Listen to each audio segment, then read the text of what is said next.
right, guys, sorry I cut that other one off. I just figured I'd make two separate ones in case you're struggling with one and not the other. You don't have to like go through the whole thing. So this one is going to be strictly about solving logarithms. So like you'll know that you're solving one because you'll see L of G in your problem. And it's a lot like when we're solving exponentials. So here we wanted to get, with our exponentials, we wanted to get our base to the x power all by itself. Here we need to get one logarithm. That's kind of important. So 1 log base b of x all alone. And so we do this by paying close attention to parentheses, but like by getting rid of addition, subtraction, then multiplication, division, as always, okay? And then you're going to get to the point where you're staring at a logarithm and you're like, what the heck now? So the way to get rid of your one single logarithm is we do this thing called exponentiate.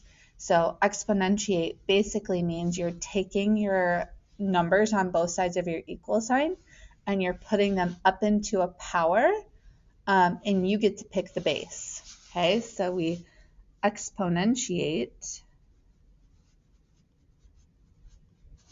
by b, or base, on both sides. Now low-key we're kind of just rewriting these in their opposite form, but sometimes it just feels right to do something on both sides. So that's kind of why I teach it this way instead. Okay, so exponentiate by b on both sides. So let's just try a whole bunch. Let's say we had 7 log base 9 x plus 8 minus 2 equals 5. Okay, so I said we had to pay close attention to parentheses because like this stuff here is inside the logarithm, but everything else is outside the logarithm, and everything else outside the logarithm needs to go away. So we're going to add that 2 to both sides.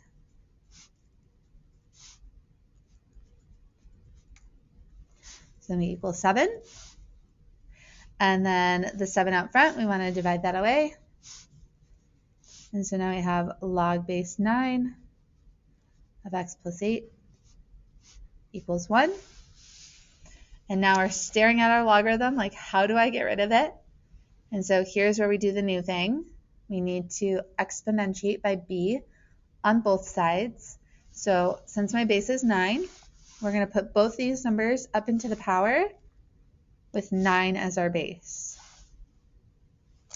The reason that works is because of that inverse property. So like 9 and log base 9 just sort of cancel each other out, go away. We have x plus 8 equals 9 to the first power, which is 9. And then I subtract my 8 for a 1. So not so bad. Hopefully you don't think it's so bad. Let's try another. So let's say we had, let's say we have more than one logarithm, because that's kind of funky when that happens. So we have log of 7 equals 2 minus log of x. Okay, so we have multiple logarithms. And we had this property where if I had one logarithm equal to one logarithm, then I could kind of just ignore the logarithms to do that one-to-one property. But I don't think I'm ever going to be able to get that here because 2 will always be in the way. Like I'll never be able to get rid of that 2. I can bring it over here, I can move it back over there, but like it's not going anywhere. So we can't really do our one-to-one property. So what we need to do instead is get our logarithms together. So because this one's subtraction, I'm going to add it over to the other side. And when we add logarithms, so let's take a look at this. We got log of 7 plus log of x equals 2. When we add logarithms, we have this property that allows me to smush them together to 1, because that's the big thing here. I need to get one logarithm all by itself. So luckily, we had that property, the power or the product property, that when I'm adding logarithms, I can smush them together and multiply the two numbers. So log of 7x equals 2. Love those properties. Okay, so now we're sitting at a logarithm all by itself. And this is where we need to do the new thing. So we're going to exponentiate by our base. When I don't see my base is 10. So we're doing 10 as our base on both sides. Both these numbers go up in the exponent because that inverse property will cancel this out. We just have 7x. On this side, 10 to the second power is 100. And then we divide by 7. So x equals 100 over 7. It's a gross decimal. I don't want it. You can get it if you want to, but no thanks for me. Okay, let's try one more like that.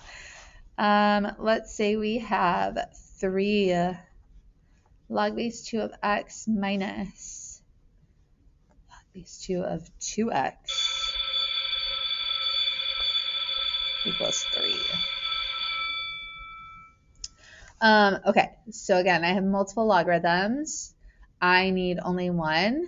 It's very tempting to want to divide that 3 away, but if I divide the 3 away on this side, I actually have to divide it here as well, and that would not be a good time. So I'm going to take these logarithms and use those properties to smush them into 1.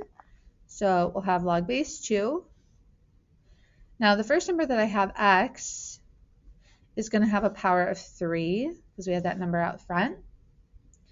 And then my second log base 2 is being subtracted, so it goes to the denominator. And then maybe you notice inside the logarithm, like we can simplify a little bit. So like log base 2, I can divide out an x, so then we'll have x squared over 2.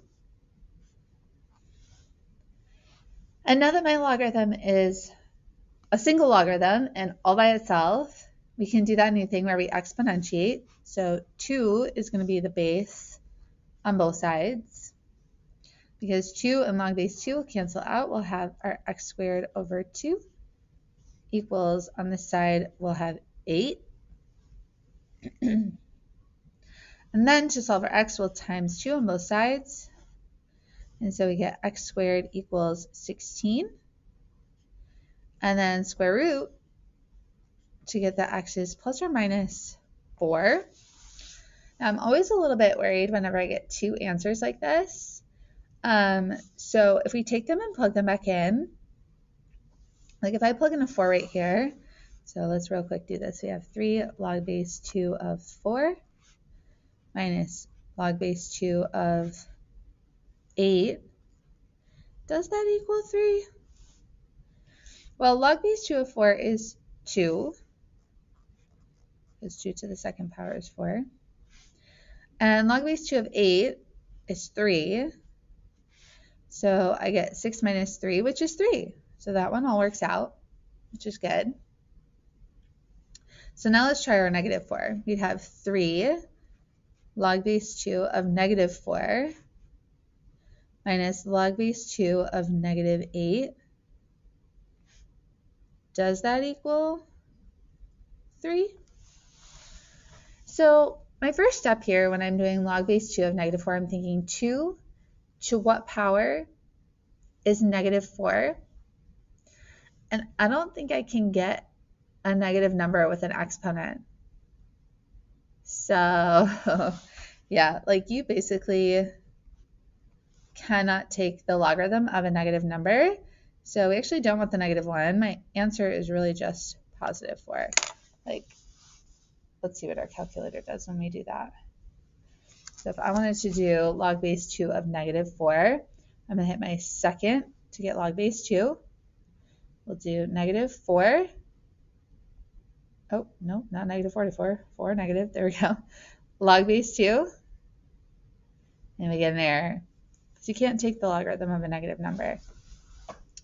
So just always double check your answers to make sure that they're real answers and not just ones that you accidentally found. All right, I'll see you on the next one.